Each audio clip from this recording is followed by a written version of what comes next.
नदी किनारे गोपालपुर गांव में रमेश और सुरेश नाम के दो किसान रहते थे। रमेश के पास कम जमीन होने के कारण वह अपना गुजारा ठीक से नहीं कर पाता था, लेकिन वह अपने खेत में अच्छी मेहनत करता था और अपना गुजारा कर लेता था। वहीं दूसरी ओर सुरेश के पास जमीन ज्यादा थी और वह अपने खेतों की मशीनों से जुताई करता था।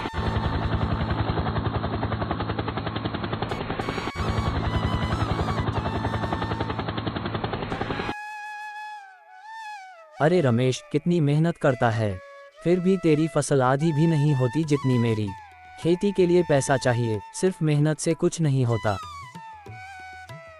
सुरेश भाई, मेहनत ही असली पूंजी होती है। ईमानदारी और लगन से किया काम कभी बेकार नहीं जाता। अच्छा, तो बता, इस साल तू कितना कमा लेगा?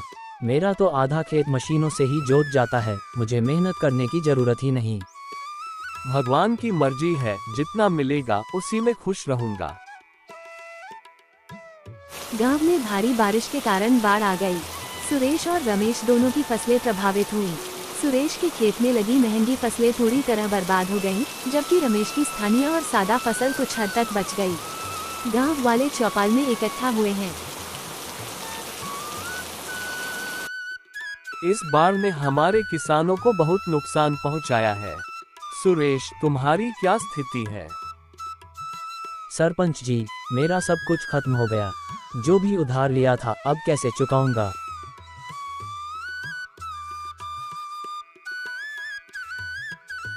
मेरा भी नुकसान हुआ है, लेकिन मेरे पास बीज बचे हैं। मैं फिर से मेहनत करूंगा।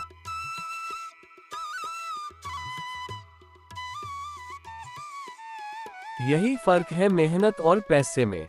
अमीर किसान मशीनों और उधार पर निर्भर रहता है, जबकि गरीब किसान मेहनत पर। मेहनत करने वाला कभी हारता नहीं। सही कहा, मेहनत और धैर्य ही असली पूंजी है। हमें रमेश से सीखना चाहिए। सुरेश को अपनी गलती का एहसास होता है। वह रमेश की ओर देखता है और धीरे धीरे उसके पास आकर कहता है, रमेश भाई, आज समझ आया कि सच्चा अमीर वही है जो मेहनत पर भरोसा करे। आगे से मैं भी सिर्फ पैसे के भरोसे नहीं बैठूंगा। चलो, अब साथ मिलकर खेत संभालते हैं।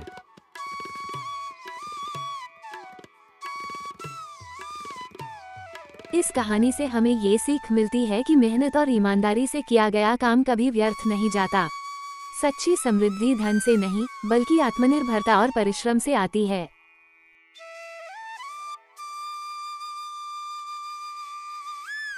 देखो सुरेश भाई, जब हम खुद मेहनत करते हैं तो हमें अपनी फसल की सही समझ होती है।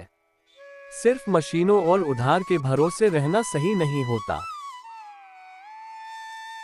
हाँ रमेश, अब मैं समझ गया हूँ कि परिश्रम से कमाया गया एक एक दाना असली संपत्ति है। पहले मैं बस पैसों से सब कुछ खरीदने की सोचता था, लेकिन अब मेहनत का महत्व समझ में आ रहा है। वाह, पहले तो सुरेश भाई हमें छोटे किसानों की मेहनत पर हंसते थे और अब खुद हमारे साथ खेत में काम कर रहे हैं। यही तो असली बदलाव है। जब अमीर और गरीब किसान साथ मिलकर काम करेंगे तो पूरे गांव की खुशहाली बढ़ेगी। गांव के अन्य किसान भी सुरेश और रमेश की इस नई दोस्ती से प्रेरित होते हैं और सामूहिक खेती की ओर बढ़ने का निर्णय लेते हैं। देखो भाइयों, जब मेहनत और एकता मिल जाती है तो कोई भी संकट हमें हरा नहीं सकता। रमेश और सुरेश ने मिलकर यह साबित कर दिया। और मैंने ये सीखा कि सच्ची अमीरी पैसे से नहीं, बल्कि ज्ञान, परिश्रम और आत्मनिर्भरता से आती है। और जब अमीर और गरीब साथ मिलकर चलें, तो कोई भी मुश्किल बड़ी नहीं लगती। गांव वाले खुशी से झूम उठते हैं। गांव में खुशहाली आ जाती है। सभी किसान अब मिलकर खेती करने का प्रण लेते हैं, जिससे पूरा गांव आत्मनिर्भर बन जाता है। ये कहानी हमें सिखाती है कि सच्चा सुख और समृद्धि सिर्फ धन से नहीं, बल्कि मेहनत, ईमानदारी और सहयोग से आती है। अगर अमीर और गरीब किसान एक साथ मिलकर काम करें, तो वे न केवल अपनी बल्कि पूरे समाज की स्थिति सुधार सकते हैं। ऐसे मजेदार वीडियो देखने के लिए हमारे चैनल को सब्सक्राइब करें और घंटी का बटन दबाएं।